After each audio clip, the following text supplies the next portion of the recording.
Lipid profile जो कि heart की रिपोर्ट होती है, जो हमारे दिल की सेहत के बारे में बताती है, अगर इसे सही वक्त पर सही तरीके से समझ लिया जाए, तो ना सिर्फ हम अपनी ज़िंदगी को बचा सकते हैं, बल्कि किसी अपने की जान भी समय रहते बचा सकते हैं। लेकिन परेशानी ये है कि जब रिपोर्ट हमारे हाथ में आती है, तो उसमें लिखे शब्द हमें समझ ही नहीं आते और अक्सर डॉक्टर भी वक्त निकाल कर ठीक से समझाते नहीं।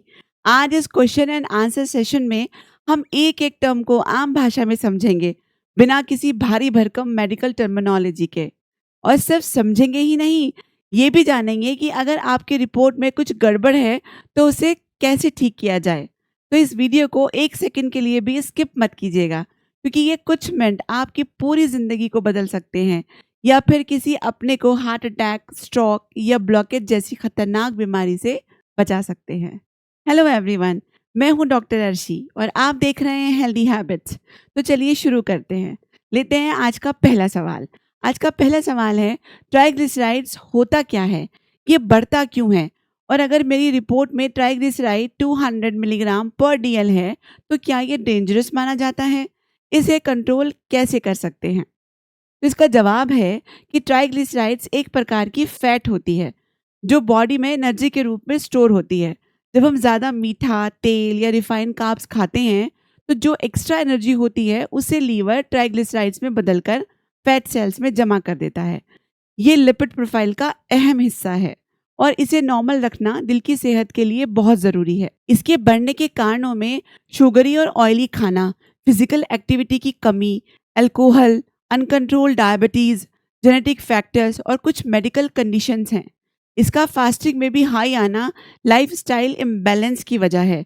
इसकी ideal range less than 150 milligram per DL है। अगर ट्राइग्लिसराइड 200 मिलीग्राम पर डीएल है, तो इसे लाइटली नहीं लेना चाहिए। इसके कंट्रोल के लिए डेली वॉक करें, अगर वेट ज़्यादा है तो वेट कंट्रोल करें और अल्कोहल से बिल्कुल परहेज़ करें। Sugar, low carbs, fibre rich diet को अपनाएं। ज़रूरत पड़ने पर आपको डॉक्टर दवाइयाँ भी दे सकते हैं, जैसे कि फाइब्रेट्स या ओमेगा 3 फैटी एसिड्स।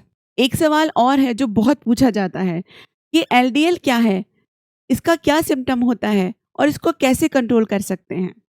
तो इसका जवाब ये है कि एलडीएल यानी लो डेंसिटी लिपोप्रोटीन को बैड कोलेस्ट्रॉल कहा जाता है, क्योंकि ये फैट को खून में सर्कुलेट करता है और धीरे धीरे आर्टरीज की वॉल्स में जमा होकर ब्लॉकेज का खतरा बढ़ाता है।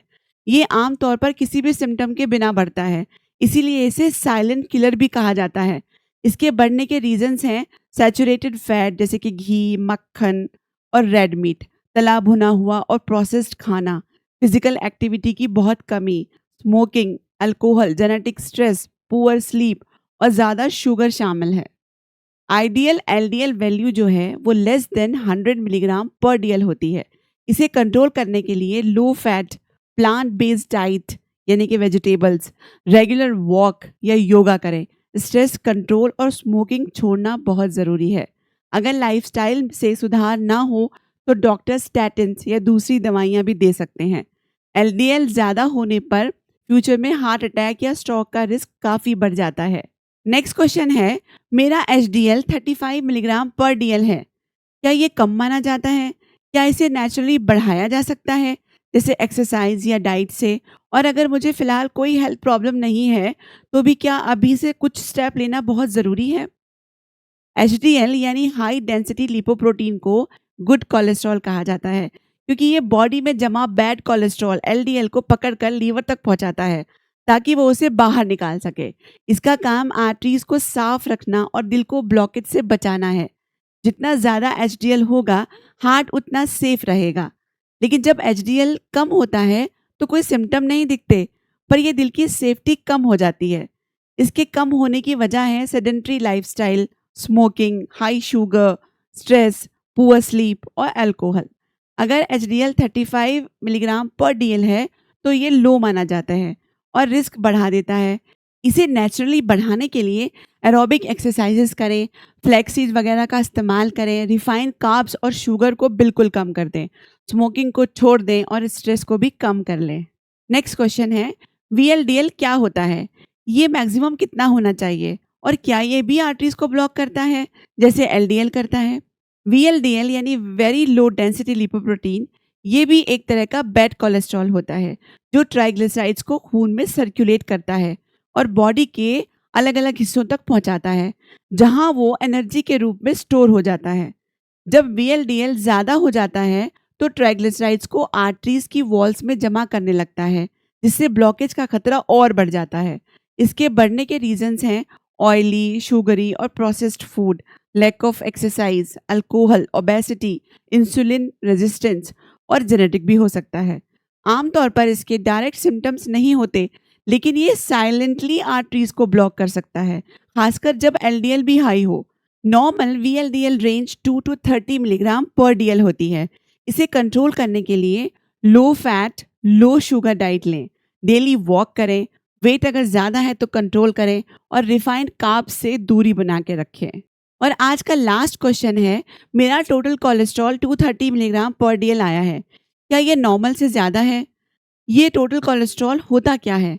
इससे क्या रिस्क होता है और इसे कंट्रोल करने के लिए मुझे क्या करना चाहिए?